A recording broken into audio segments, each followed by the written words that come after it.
আজকের তৃতীয় পর্বে আপনাদের স্বাগত। যখন আমি হুদহুদ পাখির মুখ থেকে শুনেছি যে তারা আল্লাহর পরিবর্তে সূর্যের পূজা করে, আমি বিস্মিত ও হতবাক হয়েছিলাম। তখন আমি রানী বিলকিসের কাছে একটি চিঠি পাঠালাম।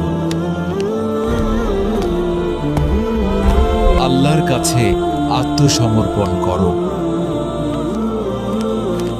তখন রানী বিলকিস সুলাইমান আলাইহি ওয়াসাল্লামের দরবারে যাওয়া সিদ্ধান্ত নিলেন।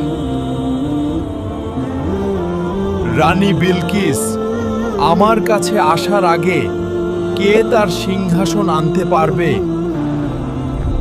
আমি সিংহাসন এনে দেব অল্প সময়ের মধ্যে। আমি চোখের পলকে সিংহাসন এনে দিতে পারব।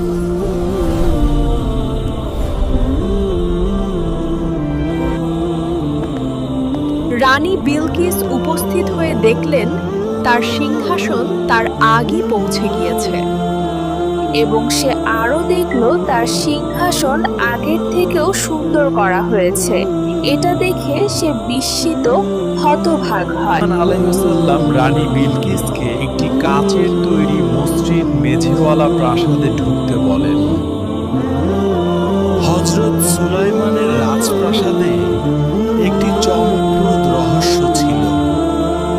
সেই কাচের নিচে পানি প্রবাহিত হচ্ছিল, তাই বাইরে থেকে দেখলে মনে হচ্ছিল সেখানে পানি আছে। রানী বিলকিস ভেবেছিলেন সামনে জল আছে, তাই তিনি তার কাপড় সামান্য তুলে হাঁটতে চেয়েছিলেন। এই ঘটনা দেখে রানী বিলকিস বুঝতে পারলেন আল্লাহর শক্তি কত মহান।